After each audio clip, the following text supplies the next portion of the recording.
Our preaching text today is from Mark's Gospel, chapter 6, verses 30 to 34.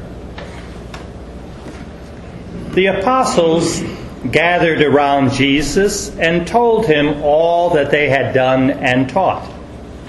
He said to them, "Come away to a deserted place all by yourselves and rest a while." For many were coming and going, and they had no leisure even to eat.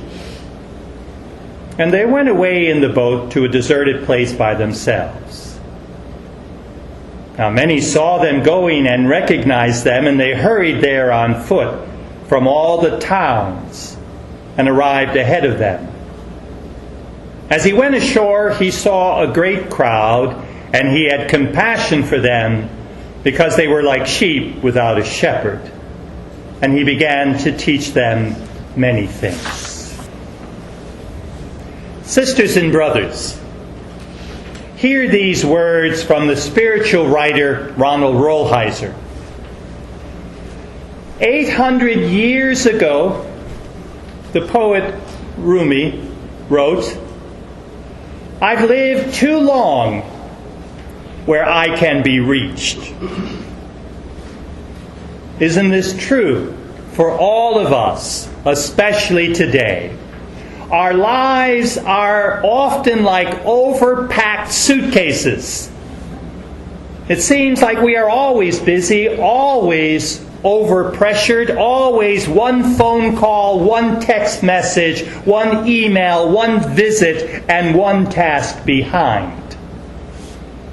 We are forever anxious about what we have still left undone, about whom we have disappointed, about unmet expectations. Does this indictment ring true for us? Are we forever running to catch up, always behind schedule?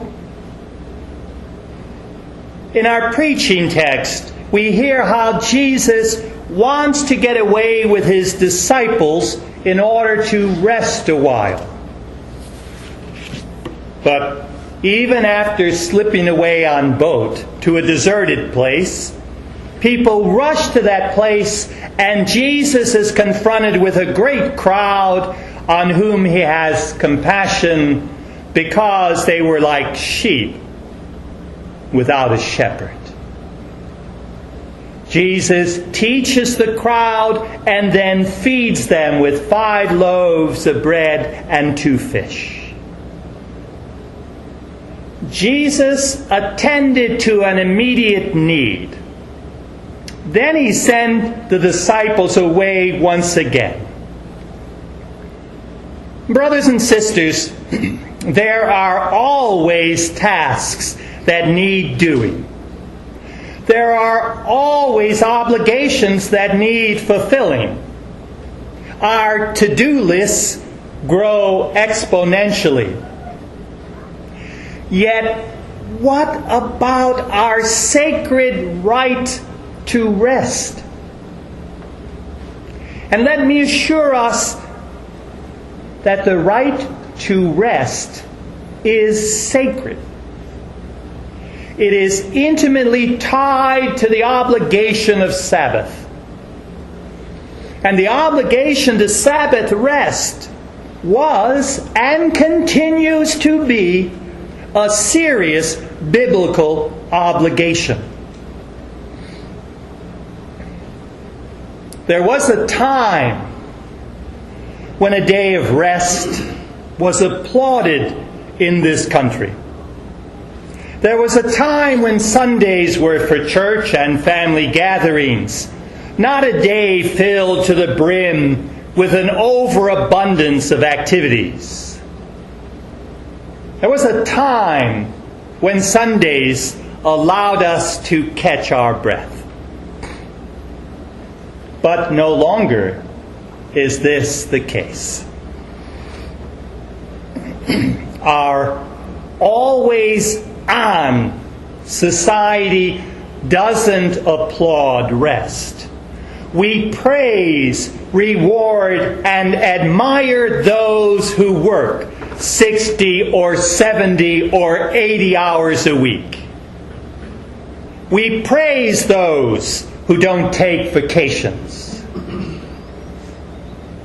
But part of our problem is that rest has become confused with laziness, which it is not. Would we say Jesus was lazy? Of course not. And he insisted on rest for himself and his disciples. I've lost track of all the people I've talked to over the years who've said, I can rest when I'm dead. I typically say to them, and that will probably be coming along sooner than you expect. Too many of us are working ourselves to death. I consider overwork to be a form of suicide. Sisters and brothers, rest is intimately tied to healing. We have misguided ideas, for example, that physicians heal us. No, physicians do not heal us. God ultimately heals us. And God has created us in such a way that we might heal. And what physicians do is facilitate the healing. I'm sure Dr. Green would agree with this. Absolutely. As the psychiatrist Gerald May rightly points out in Simply Saying, The Spirituality of Mental Health, too often one thinks of the physician or psychotherapist as the one who heals. But nobody ever heals anybody else. Healing is a natural process, as much a part of us as the beating of our hearts. He goes on, if I break a bone, the doctor will set it straight and put it in a cast. But this is not healing. It is helping healing, but it is not healing. It is making things more natural and giving the bone a rest so that the healing process can occur more fully.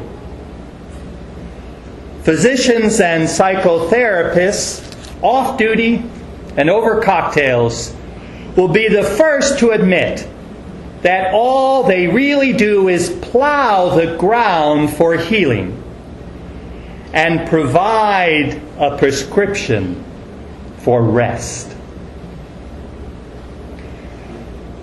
Jesus knew this truth 2,000 years ago. Jesus was and continues to be an extraordinary healer. He knew rest was essential for healing to happen.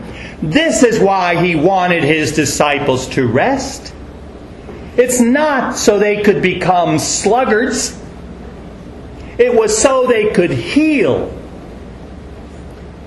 How can a disciple of Jesus help heal the world if he or she doesn't take the time to rest, the time to heal? It can't be done. Rest and healing go hand in hand. Jesus knew this truth. But we, in our fast-paced, out-of-control society, have forgotten it. Brothers and sisters, we cannot heal if we neglect rest. We neglect rest at our peril. Too many of us are rushing ourselves into our graves. This cannot be what God desires for us. This cannot be what Jesus wishes for His disciples. I'm horrified when I hear of pastors who do not take days off or vacations. To not take days off and vacations is a serious disservice to a congregation. The implication is that the congregation cannot manage without the pastor always at the helm. But the pastor and the pastor's spouse and family suffer because of this faulty thinking. And the congregation also suffers.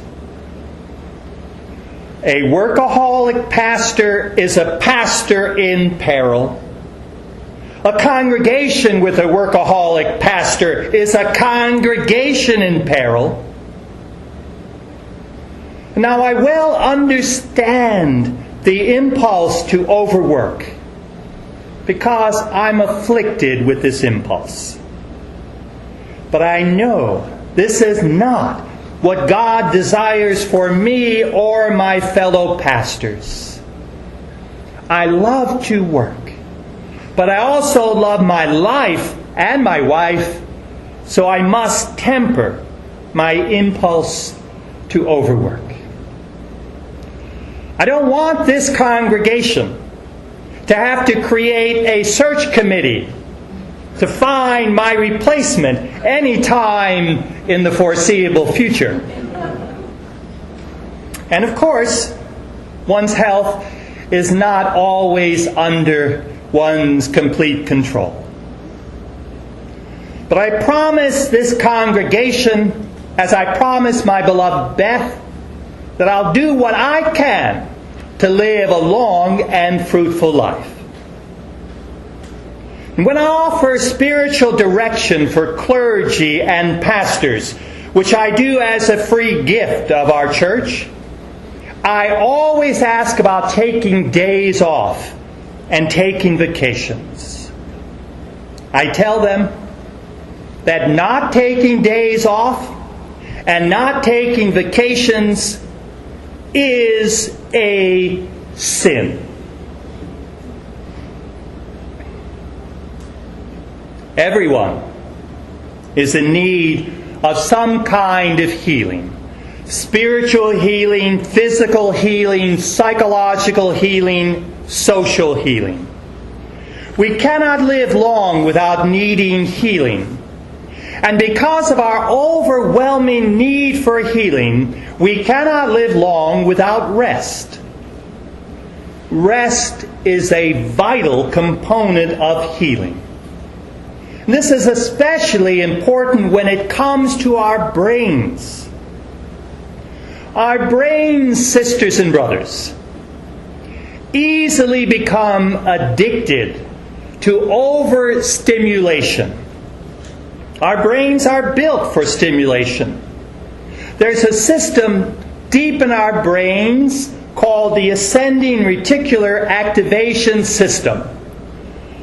Now, please understand, I'm not qualified to attempt a full explanation of this brain system.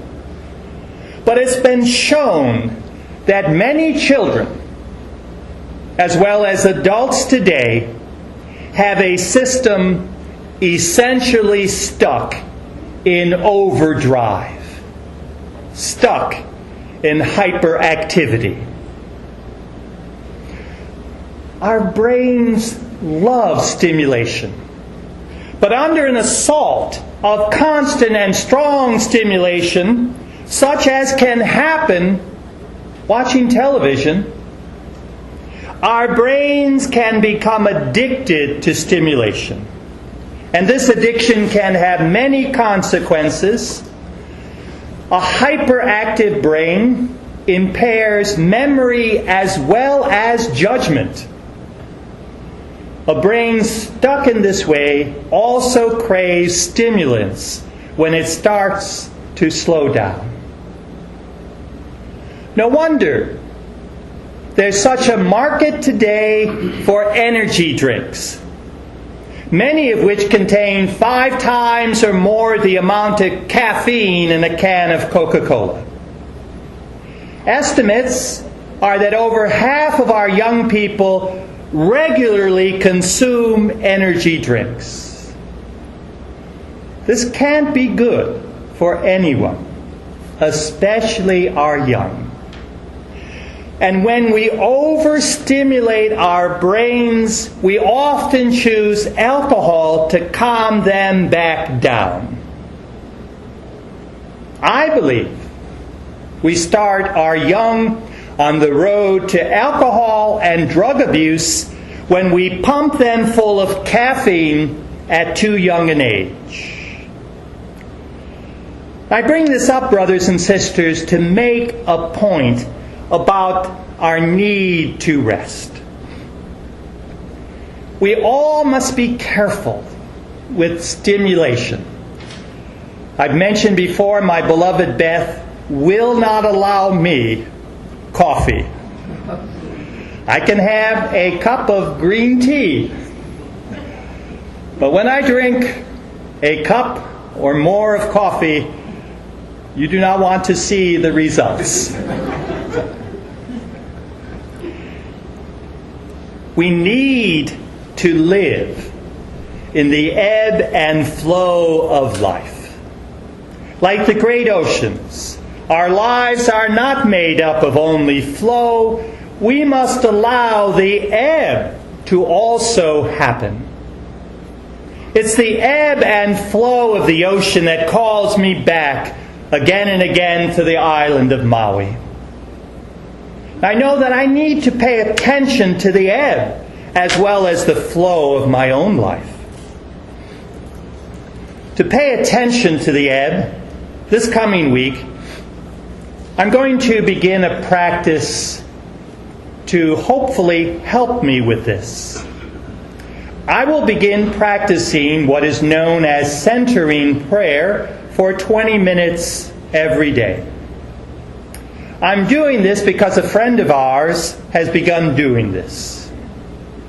I'm doing this because I feel the need to bring more stillness to my life. I'm doing this because I sometimes feel stressed and grumpy. I'm doing this because I need to rest more fully in the presence and in the embrace of God. I'm doing this so I might be a healthier pastor to this church and this congregation. I'll let you know how it goes. I end with a memory from a summer I spent in Italy in 1990.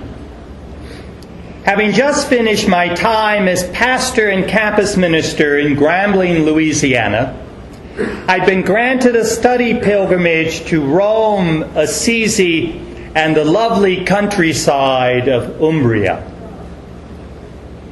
In that pilgrimage, nothing felt rushed. There was time for sitting with fellow pilgrims at outdoor tables, watching the world go by. There was time for a nap after wonderful lunches. There was a time to aimlessly wander the streets of ancient towns and climb lush hillsides. In those weeks, I learned a phrase that we might all well embrace. This phrase also showed up in the movie Eat, Pray, Love. The phrase is this, and I pardon my pronunciation. I don't know Italian, I know Latin. Il dolce far niente. The sweetness of doing nothing. This is what Jesus wished for His disciples after they had come back from that first missionary journey. This is what Jesus wishes for those who are weary in body and weary in soul. The sweetness of doing nothing. Jesus continues to invite us. Come to me, all you that are weary and are carrying heavy burdens, and I will give you rest. Brothers and sisters, let us together, let us as a congregation, let us learn how to take the rest Jesus wishes to give us. Amen.